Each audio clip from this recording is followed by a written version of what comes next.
ಇವತ್ತೊಂದು ಸುಲಭ ರೀತಿಯಲ್ಲಿ ಮಾಡಬಹುದಾದಂತಹ ಚಿಕನ್ ಡ್ರೈ ರೆಸಿಪಿ ತೋರಿಸ್ತಾ ಇದ್ದೇನೆ. ಎಲ್ಲ ಸಾಮಗ್ರಿಗಳನ್ನು ಒಟ್ಟಿಗೆ ಹಾಕಿ ಒಂದು ಅರ್ಧ ಗಂಟೆ ಮಾಡಬಹುದಾದಂತಹ ಸುಲಭ ರೀತಿಯ ರೆಸಿಪಿ. ಅದು ಬ್ಯಾಚುಲರ್ ರೆಸಿಪಿ ಅಂತಲೇ ಹೇಳ್ಬೋದು. ನಮಸ್ತೆ ಫ್ರೆಂಡ್ಸ್, ಗುಡ್ ಫುಡ್ ಲ್ಯಾಂಡ್ ಚಾನಲಿಗೆ ನಿಮಗೆಲ್ರಿಗೂ ಆತ್ಮೀಯ ಸ್ವಾಗತ. ನಾನಿಲ್ಲಿ ಸಾಧಾರಣ 3/4 kg ನೋಡಿ ಚಿಕನ್ ತೆಗೆದುಕೊಂಡಿದ್ದೇನೆ ವಿತ್ ಬೋನ್.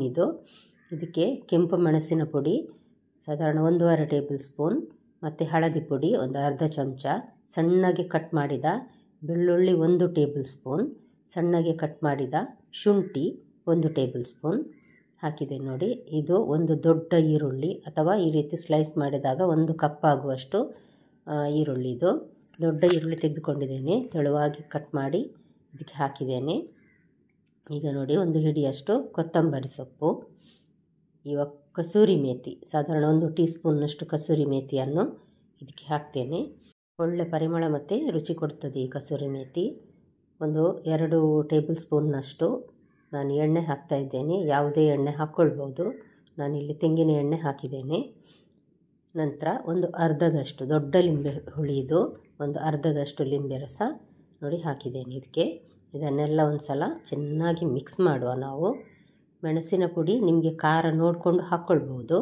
ಖಾರ ಜಾಸ್ತಿ ಬೇಕನ್ನಿಸಿದವರು ಖಾರ ಜಾಸ್ತಿ ಹಾಕ್ಕೊಳ್ಬೋದು. ನೋಡಿ, ಎಲ್ಲವನ್ನು ಈಗ ನಾನು ಚೆನ್ನಾಗಿ ಮಿಕ್ಸ್ ಮಾಡಿ ಇಟ್ಟಿದ್ದೇನೆ. 1-2 ಕಾಯಿ ಮೆಣಸನ್ನು ನಡುವೆ ಸೀಳಿ ಕಟ್ ಮಾಡಿ ಹಾಕಿ ನಂತರ ಒಂದು ಅರ್ಧ ಗಂಟೆ ಮ್ಯಾರಿನೇಟ್ ಆಗಲಿಕ್ಕೆ ಇಡುವ. ಕಡಿಮೆ ಅಂದರೂ 1/4 ಗಂಟೆ ಇಡಬೇಕು, ಅಥವಾ ಹಿಂದಿನ ದಿನವೇ ಎಲ್ಲ ರೆಡಿ ಮಾಡಿ ಫ್ರಿಜ್ಜಲ್ಲಿಟ್ಟರೆ ನಡೀತದೆ. ಇವಾಗ ಇದನ್ನು ನಾವು ಬೇಯಿಸುವ.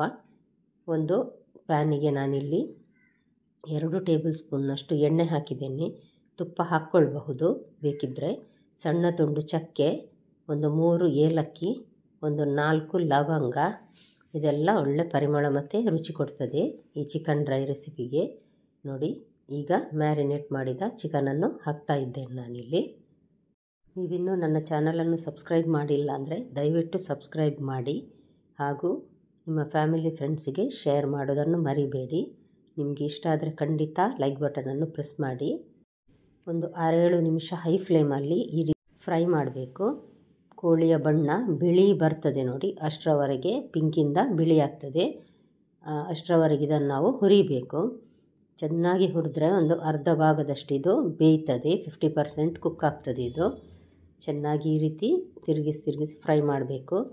ಬೇರೆ ಏನು ಹಾಕುವ ಅಗತ್ಯ ಇಲ್ಲ ಇದಕ್ಕೆ. ಇದೇ ರೀತಿ ಒಳ್ಳೆಯದಾಗಿ ಫ್ರೈ ಆದ ನಂತರ ನಾವು ಸ್ವಲ್ಪ ನೀರು ಹಾಕಿ ನಂತರ ಒಂದು 10 ನಿಮಿಷ ಬೇಯಿಸಿದರೆ ಸಾಕಾಗ್ತದೆ. ಲೋ ಟು ಮೀಡಿಯಮ್ ಹೀಟಲ್ಲಿ ಫ್ರೈ ಮಾಡುವಾಗ ಮಾತ್ರ ಹೈ ಫ್ಲೇಮಲ್ಲಿಟ್ಟೆ ಫ್ರೈ ಮಾಡಬೇಕಾಗ್ತದೆ. ಈಗ ನೋಡಿ, ನಾನು ಮುಚ್ಚಳ ಮುಚ್ಚಿ ಬೇಯಲಿಕ್ಕೆ ಇಟ್ಟಿದ್ದೇನೆ. ಇಷ್ಟು ಚೆನ್ನಾಗಿ ಕುದೀತಾ ಇದೆ ನೋಡಿ. ಈಗ ಸ್ವಲ್ಪ ಮೆಲ್ಲ ಉರಿಯಲ್ಲಿಟ್ಟು ನಂತರ ಒಂದು ಸಲ ಇದನ್ನು ಚೆಕ್ ಮಾಡುವ ಬೆಂದಿದೆಯಾ ಅಂತ. ನಾನು ಲೆಗ್ ಪೀಸ್, ವಿಂಗ್ ಪೀಸ್ ಈ ರೀತಿ ತೆಗೆದುಕೊಂಡಿದ್ದೇನೆ. ಯಾವುದೇ ರೀತಿಯ ಚಿಕನ್ ಪೀಸಲ್ಲಿ ಸಹ ಈ ರೆಸಿಪಿಯನ್ನು ಮಾಡ್ಕೊಳ್ಬೋದು. ನೋಡಿ, ಚೆನ್ನಾಗಿ ಬೆಂದಿದೆ ಇದು. ನಾವು ಮೊದಲೊಮ್ಮೆ ಫ್ರೈ ಮಾಡಿದ್ದೇವೆ ನೋಡಿ, ಹಾಗಾಗಿ ಚೆನ್ನಾಗಿ ಬೆಂದಿದೆ ನೋಡಿ. ಒಂದು ಅರ್ಧ ಟೀ ಸ್ಪೂನ್ನಷ್ಟು ಗರಂ ಮಸಾಲ ಪುಡಿ ಹಾಕಿದ್ದೇನೆ ನಾನು. ಇನ್ನೂ ಸ್ವಲ್ಪ ಡ್ರೈ ಆಗಲಿಕ್ಕಿದೆ ಇದು. ಲೋ ಟು ಮೀಡಿಯಮ್ ಹೀಟಲ್ಲಿ ನಾನು ಇದನ್ನು ಬೇಯಿಸ್ತಾ ಇದ್ದೇನೆ. ಇದು ನೋಡಿ, ಕಸೂರಿ ಮೇಥಿ 1 ಟೀ ಸ್ಪೂನ್ನಷ್ಟು ರೋಸ್ಟ್ ಮಾಡಿದ ಕಸೂರಿ ಮೇಥಿ, ಡ್ರೈ ರೋಸ್ಟ್ ಮಾಡಿ ಕೈಯಲ್ಲೇ ಪುಡಿ ಮಾಡಿ ಹಾಕಿದ್ದೇನೆ. ಸ್ವಲ್ಪ ಕೊತ್ತಂಬರಿ ಸೊಪ್ಪು ಮೊದಲು ನಾವು ಹಾಕ್ಕೊಂಡಿದ್ದೇವೆ, ಬೇರೆ ಏನು ಹಾಕುವ ಅಗತ್ಯ ಇಲ್ಲ. ನೋಡಿ, ರೆಡಿ ಆಯಿತು ಇಲ್ಲಿ ಚಿಕನ್ ಡ್ರೈ. ತುಂಬ ರುಚಿಯಾಗಿ ಬರ್ತದೆ. ಅನ್ನಕ್ಕಾಗಲಿ ರೋಟಿಗಾಗಲಿ ಯಾವುದಕ್ಕೂ ಒಳ್ಳೆ ಕಾಂಬಿನೇಷನ್. ನಿಮಗೆ ಇಷ್ಟ ಆಗಿರ್ಬೋದು. ನಾಳೆ ಇನ್ನೊಂದು ಹೊಸ ರೆಸಿಪಿಯೊಂದಿಗೆ ನಿಮ್ಮನ್ನು ಮತ್ತೆ ಭೇಟಿ ಆಗ್ತೇನೆ. ನೋಡಿದ ಎಲ್ಲ ವೀಕ್ಷಕರಿಗೆ ಧನ್ಯವಾದ.